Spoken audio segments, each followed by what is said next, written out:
चिंतन श्री गुरुदेव दत्त। माझे नाव अशोक गोरखनाथ जाधव, मुक्काम पोस्ट धोंडेवाडी, तालुका खटाव, जिल्हा सातारा।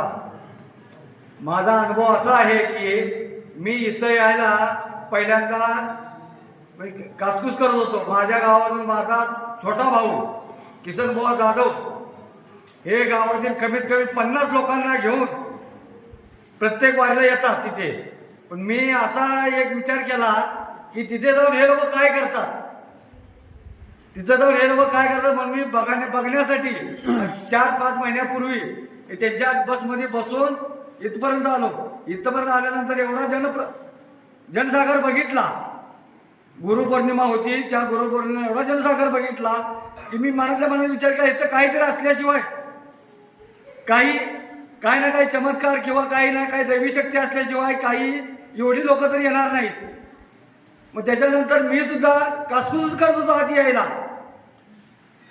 इथं यायला नको माझं मन अर्धमन सांगायचं जा, अर्धमन सांगायचं नको। मी तर आलो दर्शन घेतलं, पुन्हा आशीर्वादाच्या टायमाला आलो।